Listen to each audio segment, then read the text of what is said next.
사도행전 18장 1절로 11절의 말씀 한 절씩 교독하고 마지막 절을 합독하겠습니다. 사도행전 18장 1절로 11절입니다. 그 후에 바울이 아덴을 떠나 고린도에 이르러 아굴라라 하는 본도에서 난 유대인 한 사람을 만나니 글라우디오가 모든 유대인을 명하여 로마에서 떠나라 한 고로 그가 그 아내 브리스길라와 함께 이달리아로부터 새로 온지라. 바울이 그들에게 가매 생업이 같음으로 함께 살며 일을 하니 그 생업은 천막을 만드는 것이더라. 안식일마다 바울이 회당에서 강론하고 유대인과 헬라인을 권면하니라.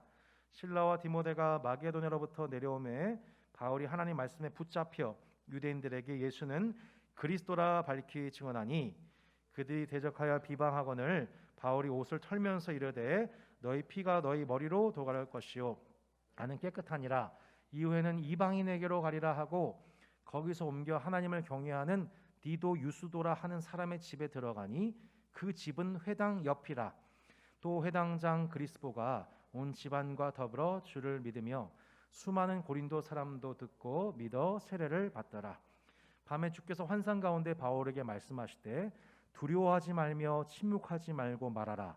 내가 너와 함께 있음에 어떤 사람도 너를 대적하여 해롭게 할 자가 없을 것이니 이는 이 성중에 내 백성이 많음이라 하시더라. 함께 읽겠습니다. 1년 6개월을 머물며 그들 가운데서 하나님의 말씀을 가르치니라. 아멘. 성도 여러분, 대한민국에 살면서 참 많이 힘드시지요? 예, 깊은 어떤 느낌이 전해져 옵니다. 현재 대한민국 시민들이 겪고 있는 삼중고가 있습니다. 어떤 어려움이 있을까요? 네, 여러분, 첫 번째는 경제적인 계층화가 심해지고 있습니다. 지금 대한민국이 낳은 세계적인 문화 열풍이 기생충, 또 최근에 오징어 게임 등에서 풍자되듯이 이 부익부 빈익빈 심화로 이 경제로 인한 사회 계급화가 눈에 띄게 두드러지고 있습니다. 그리고 코로나 시기 때 이것이 점점 가중되고 있다는 것을 많은 서민들이 느끼고 있죠. 두 번째는 심리적인 고립감입니다. 현재 대한민국의 1인 가구 비중이 여러분 40%입니다. 5년 만에 200만 명 가까이가 늘었습니다. 이제 조금 있으면 한 5년만 지나면 대한민국의 절반 이상의 1인 가구 시대로 접어들게 됩니다. 놀랍게도 70대 남성의 1위, 놀랍게도 2위가 30대 남성입니다. 예. 하나도 안 놀라우시는군요, 여러분. 예, 이미 알고 계셨군요. 30대가 평균 50%가 미혼 혹은 비혼을 선택하는, 어쩌면 강요받는 시대에 접어들었습니다. 예. 부동산 폭등, 고실업률 등이 아마 그 이유일 것입니다. 코로나 시대 비대면 사회에서 정서적인 외로움을 시달리는 사람들이 얼마나 많은지 모르겠습니다. 또 한 가지 고난이 있다면 이것은 우리 크리스찬들의 고난입니다. 여러분, 혹시 오징어 게임을 보신 분들은 느끼셨을 것입니다. 오징어 게임의 감독이 10여 년 전에 2009년도에 이미 각본을 썼다고 해요. 12년이 된 거죠. 그리고 2020년이 돼서야 연출을 했습니다. 그런데 10년 전에 감독의 머릿속에 그려져 있던 기독교인, 위선적인 목사나 신자들의 이미지는 10년이 지난 후에도 변한 것이 없었다고 합니다. 게임 중에 동료들이 떼 죽음을 당하고 있는데 자신은 살아남은 상황에 대해서 하나님께 감사 기도드리고 있는 모습이라든지, 자신의 어머니를 폭력 살인하고 심지어 자신을 성폭행한 아버지 목사를 살인한 딸 이야기 등 곳곳에서 위선적인 교회를 풍자하고 있는 장면을 볼 때 우리 마음이 참 불편해졌습니다. 이것에 대한 교회의 반응도 둘로 극단적으로 나눠졌습니다. 이것은 명백한 반기독교 작품이다, 한국교회 전체를 위선 집단으로 그리고 있다라고 하는 한 극단. 반면 지난 이창동 감독님의 미량과도 같이 우리의 신앙을 재점검해야만 한다라고 하는 이 양극단에 있죠. 여러분 어떻게 생각하십니까? 본문은 우리와 같이 이 삼중고를 겪는 이 도시 생활 중 삶의 삼중고를 겪고 있는 어느 그리스도인 부부를 소개하고 있습니다. 그것은 바로 아굴라 브리스길라 부부입니다. 1절과 2절 말씀을 같이 한번 다시 보시겠습니다. 그 후에 바울이 아덴을 떠나 고린도에 이르러 아굴라라 하는 본도에서 난 유대인 한 사람 만나니 글라우디오가 모든 유대인을 명하여 로마에서 떠나라 한 고로 그가 그 안에 브리스길라와 함께 이달리아로부터 새로 온지라 바울이 그들에게 가매. 아덴에서의 사역을 종료한 바울이 좀 더 남쪽으로 이동해서 오게 된 도시 고린도입니다. 이 고린도에 입성했었을 때 바울이 첫 번째 하게 된 행동이 무엇이었느냐? 그것은 예전처럼 회당에 들어가서 복음을 전한 것이 아니고 우연히 유대인 한 사람을 만나게 되었습니다. 이 아굴라라는 사람입니다. 고향은 본도 출신인데 결혼 후에 당시 전 세계 수도가 어디입니까? 로마죠. 이 로마에서 결혼 생활을 살고 있었던 사람입니다. 근데 당시에 로마 황제 글라우디오가 명령에 의해서 유대인들이 로마에서 대규모 추방당하는 일이 실제로 역사 속에 있었다고 합니다. 로마에 있는 유대인들이 로마에 있는 초대교회 성도들을 박해해서 이 양 그룹 사이에서 소동이 생긴 거죠. 그 결과 황제 글라우디오가 로마에 있는 모든 유대인들 다 나가 이렇게 쫓겨나게 된 것입니다. 이 아굴라에게는 아내가 있습니다. 브리스길라라고 하죠. 헬라파 여인입니다. 이 브리스길라 입장에서는 계속해서 얼마나 가슴 아픈 사연을 겪게 되었는지, 첫 번째, 예수님을 믿는다는 이유 때문에 유대인들에게 박해를 받았습니다. 두 번째, 남편이 유대인이라는 이유만으로 타향살이를 면치 못하게 되었습니다. 이 말씀 들으면서 아마 많은 우리 여성 성도분들께서 공감하실 거예요. 내가 예수 믿는 것 때문에 힘든데 내가 남편 때문에 이렇게 고생을 하다니. 브리스길라의 마음이 전이 되오신 분들 적지 않으실 것입니다. 아덴의 도시 인구가 1만 명이었는데 여러분 오늘 오게 된 고린도 지역 인구는 65만 명입니다. 그 중에 40만 명이 노예이고 25만 명이 자유인이에요. 육지와 바다를 연결하는 상업과 교통과 정치의 중심지 고린도입니다. 활발한 거래를 통하여서 신흥 부자들이 생겨나고 그러면서 부익부 빈익빈이 아주 구조화된 공고해진 도시가 바로 고린도입니다. 두 부부는 로마에서 자신들의 부동산 등의 소유와 각종 권리들을 이미 다 뺏겼습니다. 낯선 도시 고린도에 와서 억지로 사업을 하게 되었습니다. 얼마나 속타고 애달픈 심정이었을까요? 첫 번째로는 정치적인 핍박, 두 번째는 경제적인 궁핍, 세 번째는 관계적인 고립, 인생계의 삼중고로 고독한 이 부부, 이 정황 속에서 살아가는 한국의 성도들을 향한 하나님의 사랑이 무엇일까요? 인생의 삼중고를 겪고 있는 현재 대한민국 성도들을 향한 하나님의 사랑이 본문에서 어떻게 발견할 수 있겠습니까? 첫 번째, 같이 한번 읽어볼까요? 시작. 하나님은 동역자와의 만남을 통해 서로를 위로하시고 피차 성장하게 하십니다. 3절과 4절 말씀 한번 보시겠습니다. 생업이 같으므로 함께 살며 일을 하니 그 생업은 천막을 만드는 것이더라. 안식일마다 바울이 회당에서 강론하고 유대인과 헬라인을 권면하니라. 부부의 도시 생활의 외로움만큼이나 또한 이 도시에서 외로움을 겪고 있던 사람이 있었습니다. 누구예요? 바울입니다. 여러분, 바울이 2차 전도 여행을 시작할 때만 해도 함께 했던 동역자가 있었습니다. 누구죠? 실라, 디모데, 누가죠. 그런데 디모데, 실라를 개척했던 빌립보, 데살로니가에 두고서 홀로 아덴에 피신하게 되었고 그 다음에 또 홀로 고린도에까지 홀로 나오게 되었습니다. 고린도에 도착하자마자 바울은 회당에 들어가서 복음을 전하지 못했습니다. 그 이유가 무엇일까요? 바울에게 일신상의 어려움이 생긴 겁니다. 생활 비용에 어려움이 생겼음을 암시합니다. 낯선 도시에 들어와 빈궁하고 쓸쓸한 나그네로서 외로운 목회자 바울에게 하나님이 예상치 못한 은혜를 예비하셨던 것입니다.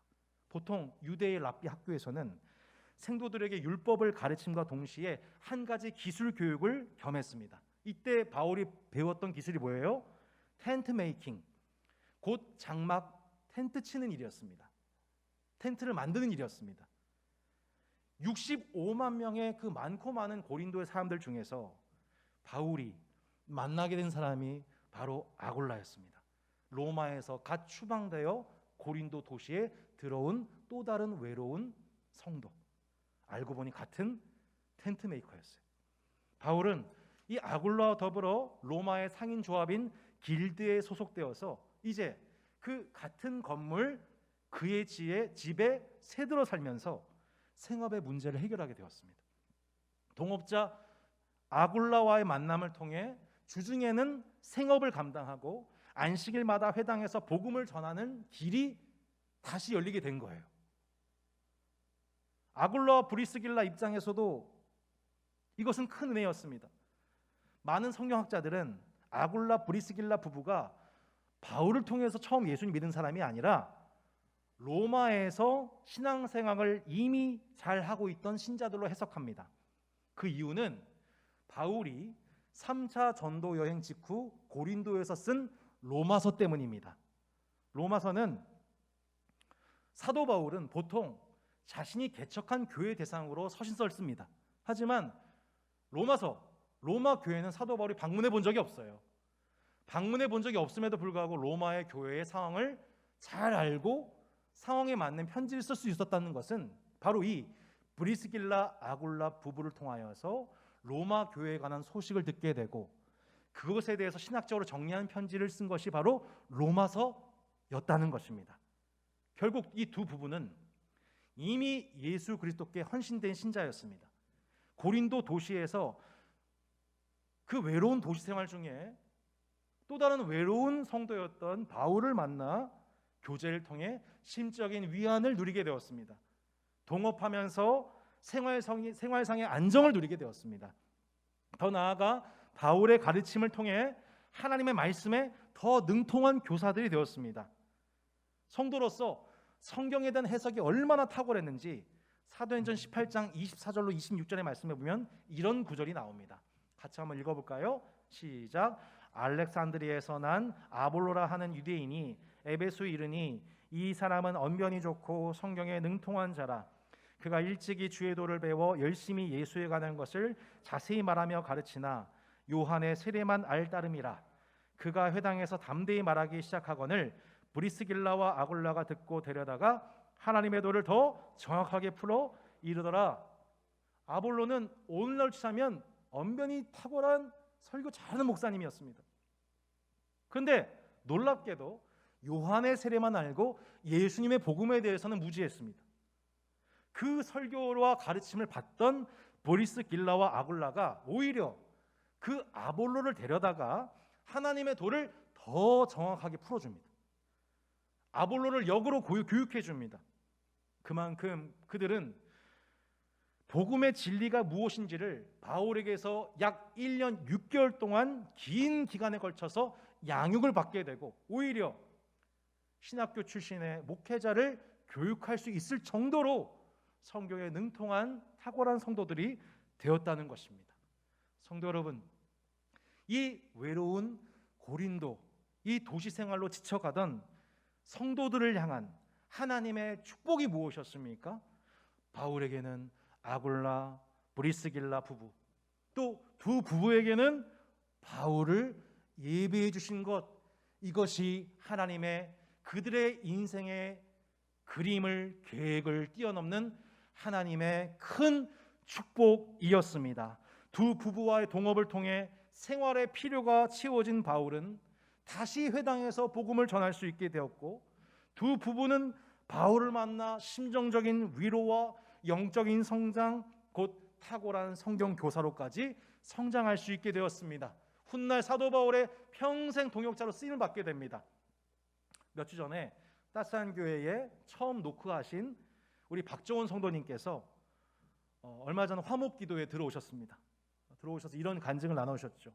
자기는 원래 본래 교회를 다니지 않았다고 합니다. 처음 자신에게 예수님을 소개하고 교회 참석을 권유했던 사람이 자신의 직장 상사래요. 처음에는 그 직장 상사의 권유가 너무 싫었는데 이분이 일하는 그 모습이 너무 성실하고 인격적이어서 마침내 그분에게 마음을 열게 되었습니다. 그리고 그분을 따라 처음 신앙생활을 시작하게 되셨다고 합니다. 그리고 이제 다산 신도시에 이주하면서 새로운 사업을 진행하고 교회를 찾던 중에 따스한 교회를 만나게 되셨다고 간증하십니다. 이번 기도회 통해서 또 다른 귀한 간증을 들었습니다. 우리 5층에 있는 다산 쉬프랜드 어학원, 서울에서 멀리 다니는 두 친구가 있다고 해요. 한 명은 초5, 한 명은 초4. 놀랍게도 지난주 목요일에 학원에서 두 명이 예수님을 믿기로 결심했답니다. 할렐루야. 한 친구는 나이가 불과 초5예요. 근데 자꾸 죽고 싶은 마음이 들더래요. 그 어린 마음에. 아마 학업에 대한 스트레스겠죠. 이 친구에게 복음을 전하고 악한 영을 대적하고 예수님을 물러가는 악한 영은 떠나갈지어다. 그리고 예수님을 영접하는 기도를 드렸다고 합니다. 성도 여러분, 이처럼 하나님께서는 동업자와의 만남을 통해 하나님의 축복을 예비하여 주시는 분이십니다. 우리에게 허락하신 일터를 통해 하나님 나라가 전파되게 하시는 분이십니다. 우리 주님은 교회를 넘어 우리가 속한 삶의 모든 영역을 통해 그분의 통치를 나타내기를 기뻐하시는 분이십니다. 지난 수요 오전 예배 에베소 6장 5절로 9절 말씀을 통해 증거했죠. 우리의 직장에 어떻게 하나님의 나라가 임합니까? 상전과 종, 고용주와 피고용인이 더 큰 하늘의 상전이신 주님을 대하는 마음으로 우리 피고용인은 고용인을, 고용인은 피고용인을 대할 때 그 관계를 통해 하나님의 나라가 나타나는 것입니다. 직장 동료들에게 복음이 증거되고 직장 안에 복음적인 문화가 정착되고 피차 복종하는 관계를 통해 주를 알지 못하는 이방인들이 하나님의 나라를 알게 되는 은혜가 주님의 성전 삼으신 여러분을 통해 여러분의 동업 관계 가운데에 하나님의 나라가 전파될 줄로 믿습니다. 하나님은 도시 가운데에 복음이 전파되기 위해 목회자를 파송하시고 또한 목회자의 복음 사역을 동역할 동역자들을 예비하여 주셨던 것입니다. 반대로 성도들의 전인격적인 성장, 로마에서의 성장이 그치지 않고 그 억울한 가운데서도 지속적으로 계속하여 하나님의 사람으로 영적 성장할 수 있도록 목회자를 예비해 주셨던 것입니다. 지난 수요 성경 파노라마에 청장년 12명의 수강생들이 함께하여 정말 큰 은혜를 받으셨다고 합니다. 여러분, 이 은혜 어디서 온 것입니까? 작년 11월 따스한 교회 사역자 공고가 났었을 때 그 수많은 사역자, 한 5천 명, 죄송합니다. 하여튼 엄청난 사람들이 몰렸었을 때 그 많은 사람 제쳐두고 하나님이 김정 목사님 불러셨지요. 믿으시기 바랍니다.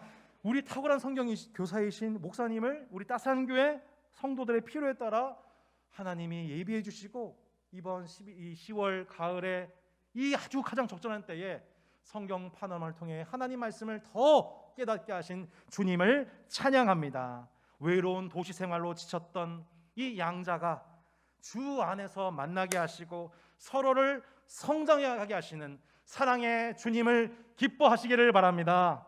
두 번째 한번 읽어볼까요? 시작. 도시에 맞는 방법으로 교회를 개척하십니다. 아굴라 브리스길라와의 만남 그리고 동역 통해서 회당의 복음 전도를 바울이 마침내 시작했어요. 이제 실라까지 디모데까지 합류하게 되면서 하나님 말씀에 더 붙잡혀서 복음을 전하게 됩니다. 여러분, 우리 교회 가운데도 이런 은혜가 있기를 바랍니다.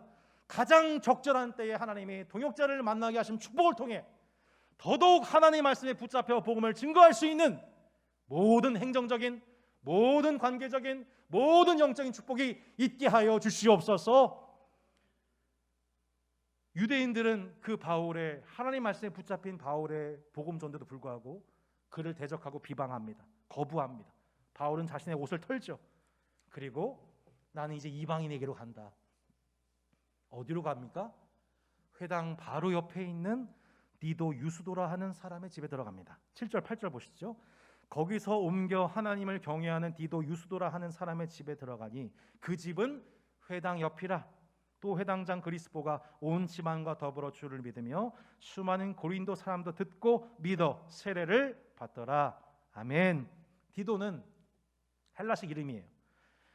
자, 바울이 생업의 안정을 갖자 다시 회당에서 복음을 증거했을 때 유대인들이 반대했습니다. 공교롭게도 이 사역이 막혔을 때 오히려 하나님께서는 그 회당 옆 가정집에서 헬라인 대상으로 복음이 증거되게 하셨습니다. 그 흥미롭고 주목할 만한 결과가 무엇입니까? 참 이 말씀 보고 참 감탄했습니다. 누가 또 예수 믿게 돼요?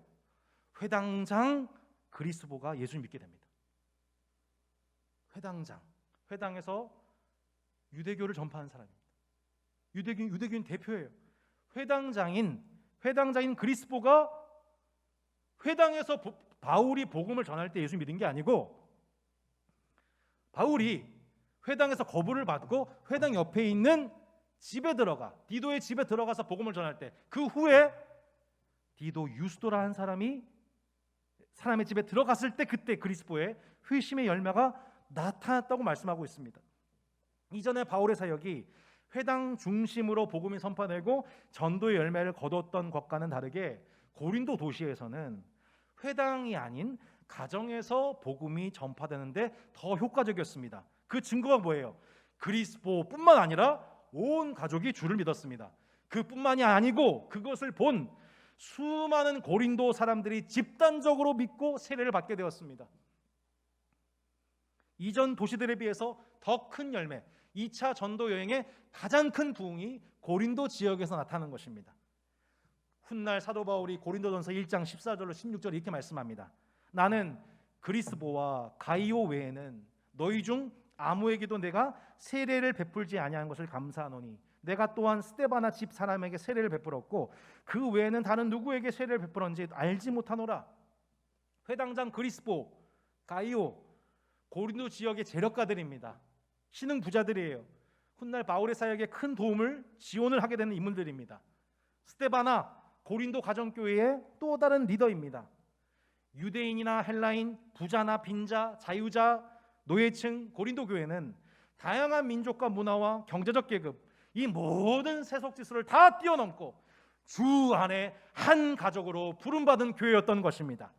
그 한 가족으로서 모든 세속적 질서를 다 해체시키고 그리스도 예수 안에서 우리는 한 가족이야 라고 모든 세속의 옷을 벗어던졌던 장소, 한 교회 공동체로 기름 부음 받았던 장소 어디예요? 가정이었습니다. 가정집이었어요. 이것은 아굴라 브리스길라 부부의 집도 마찬가지였어요. 여러분, 이 두 부부의 집은 바울 선교사가 임시 거주하는 생활관이면서 동시에 고린도에 세워진 가정교회의 모임 장소가 되었습니다. 말씀 한번 읽어볼까요? 아시아의 교회들이 너에게 문안하고 아굴라와 브리스가와 그 집에 있는 교회가 주 안에서 너에게 간절히 문안한다. 아굴라와 브리스가와 그 집에 있는 교회, 가정교회를 의미하죠. 2주 전에 제가 정재영 최수아 부부로부터 한 가지 부탁을 받게 되었습니다. 현재 오산에 있는 수아잼의 동생 부부에게 예수님을 전해달라는 것이었습니다. 처음 만남이었지만 작은 선물과 함께 제가 어떻게 예수님을 만나게 되었는지를 간증을 했습니다. 두 분의 관계를 통해 만나게 된 당사자들과 담소를 나누고 예수님을 전하면서 제 자신이 정말 뼈저리게 느낀 게 있었어요. 한 번도 교회를 나와 본 적이 없고 한 번도 목사를 만나본 적이 없는 이분들이 나 같은 목사를 만나서 예수님의 복음을 증거받으려면 결국 따스한 교회 성도들의 가정과 관계를 통해서 만날 수 있겠구나. 성도 여러분, 오늘 말씀에 따르자면 다산다산 교회는 다산동에 세워진 교회가 아닙니다. 여러분 믿으십니까? 다산 교회는 다산동에 세워진 교회가 아니에요. 여러분의 가정이 따스한 교회입니다. 여러분의 가정이 따스한 교회입니다. 여러분이 관계하고 초대하고 환대하는 모든 이웃과 친족들이 교회 예배당이 아닌 여러분의 가정을 통해 예수님을 만나게 되는 축복이 임하게 될 줄로 믿습니다. 여러분 믿습니다. 왜? 교회 문화에 익숙하지 않은 분들은 교회 예배당은 위축되는 장소입니다. 경직됩니다. 어색합니다.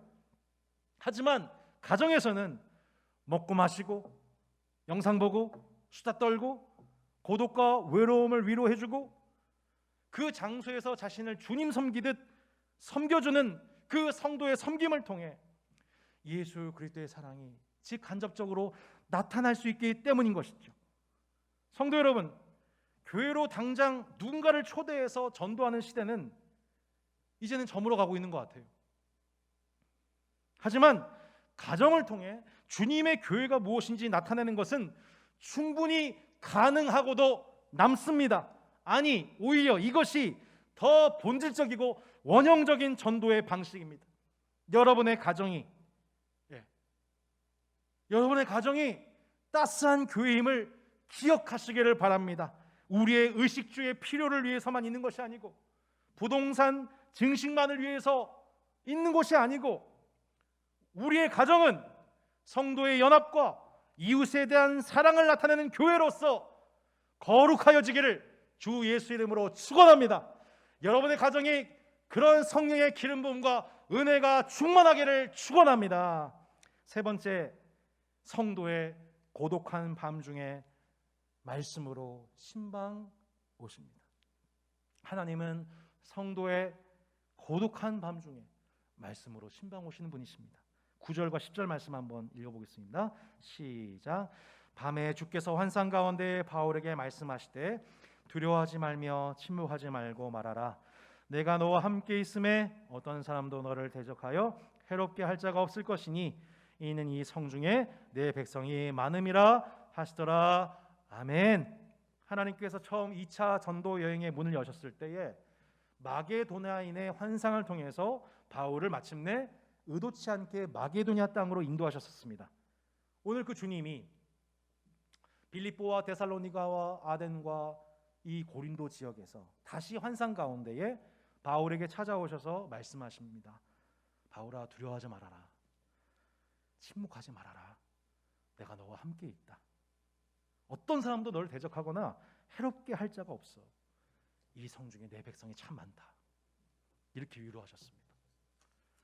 지난 금요일날 나를 만나신 하나님 10주 차였습니다. 세상에 벌써 10번째 시간으로 저희가 시즌 1을 마무리했어요. 우리 이수영 집사님의 간증이 있었습니다. 집사님은 어린 시절 아버지로부터 말로 다 할 수 없는 여러 가지 아픔을 겪으셨습니다. 고등학교 때 돼서야 친구의 전도로 처음 교회 나오셔서 간절히 주님의 이름을 부르며 살려달라고 기도했다고 하시죠. 아버지가 사업자 섬을 떠난 후에야 그토록 자기가 하고 싶었던 일들 하시고, 그리고 청년의 때 하나님 예비하신 남편을 만나서 결혼을 하게 되셨습니다. 근데 결혼 후에도 그 오랜 기간 경험했던 그 아픔과 쓴뿌리들이, 상처가 불쑥 드러나는 것이죠. 기도를 해도, 방언을 해도, 예언을 받아도 도무지 해소가 안 되는 거예요, 이 아픔이. 근데 어느 작은 교회에서 만난 사모님께서 이런 권면을 하셨다고 해요.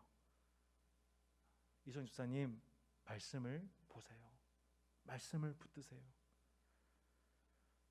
뜬 눈으로 지새던 어느 날 밤에 집사님께서 계속 말씀을 보다가 그 말씀이 비로소 영안으로 보이기 시작하셨다고 하십니다. 그리고 그 말씀을 그냥 읽는 수준이 아니라 자신의 영혼에게 선포하기 시작하셨습니다. 주는 나를 돕는 이시니 내가 무서워하지 아니하노라. 사람이 내게 어찌하리요? 나는 세상의 영을 받지 아니하고 아들의 영, 성령을 받았으니 내가 너를 지명하여 불렀나니 너는 내 것이라. 너는 보배롭고 존귀하다. 두려워 말라. 내가 세상 끝날까지 너와 함께하며 나의 의로운 오른팔로 너를 붙들리라. 이전 것은 지나갔으니 보라, 새 것이 되었도다. 아멘. 주님이 나와 함께 하신다는 복음을 실제로 믿고 자신에게 선포할 때, 여러분 이것이 정말 중요합니다. 이 복음을 사실로서 여기며 선포할 때에 그 말씀이 실제로 자신의 삶에 자유와 평안을 주기 시작하였습니다. 그리하여 과거 그를 낙심과 절망으로 내몰았던, 밤마다 그를 무너뜨렸던 악의 영들의 공격이 마침내 분별되기 시작하고 그 죄악과 대적하여 싸우기 시작하셨습니다. 여러분 생각해 보십시오. 사도 바울이 2차 전도 여행 못한 거 아니에요. 지금까지 전도 여행 하던 여태까지 과정들, 마게도냐 환상을 보고 넘어와서 빌립보, 데살로니가, 아덴, 고린도 연속적으로 이 사역이 승승장구했습니다. 가는 곳마다 지역교회가 세워졌어요. 못한 게 아니에요. 근데 하나님이 그 밤중에 바울에게 말씀하시는 거예요. 바울아, 두려워하지 말아라. 침묵하지 말고 말해. 괜찮아.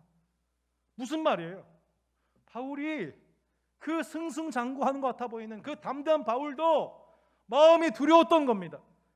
더 이상 말하지 않고 침묵하고 싶었던 겁니다. 누군가가 또 자신을 해롭게 할 자가 있을까 봐 마음이 너무 괴로웠던 겁니다. 여러분, 남보기에 아무 걱정 없어 보이고 잘하고 있는 것 같아 보이는 사람 있죠? 늘 밝은 모습 유지하는 사람 있죠? 여러분, 제일 위험한 사람이에요. 사실은 제일 고독한 사람이에요.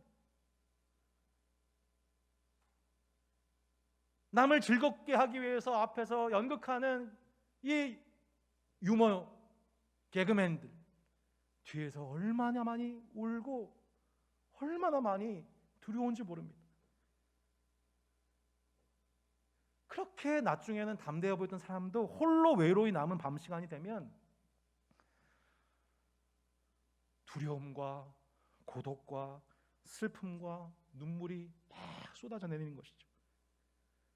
그래서 누워있는 자녀들만 보면 눈물이 나고 내 건강이나 가족의 건강이나 재정이나 사업 문제들 막 온통 신경이 곤두서서 도통 잠이 오지 않는 거예요. 나이가 들수록 안정이 되기는커녕 여전히 해결되지 않은 인생, 여전히 미성숙한 자신의 모습, 비굴함, 비참함, 쓸쓸함, 이 복잡한 감정이 교차하는 밤이 여러분 놀랍게도 예수님 믿는 성도들에게도 찾아온다는 겁니다. 여러분 혹시 그 밤 보내고 오지 않으셨습니까? 이번 주? 바로 그 밤에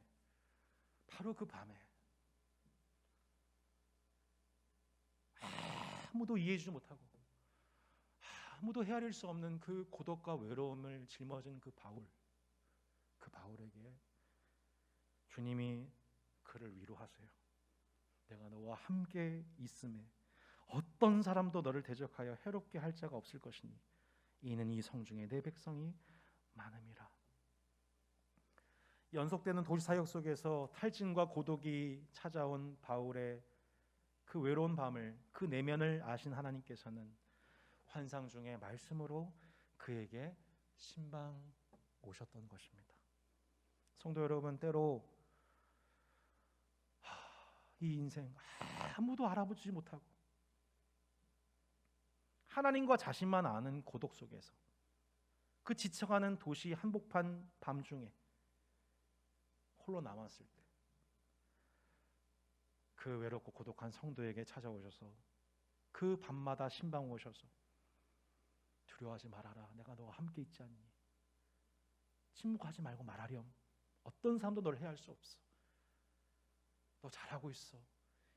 내가 널 보낸 이 도시에 수많은 예비된 백성들이 남아있어 라고 다시 말씀으로 위로하시고 약속하시고 용기 주시는 우리 주님을 여러분 홀로 고독하고 외로워서 홀로 방중에 있는 그 성도에게 찾아가 말씀으로 위로하시고 격려하시고 일으켜 주시는 오늘 이 밤중에 나타나신 하나님을 여러분 꼭 만나시기를 주 예수 이름으로 축복합니다.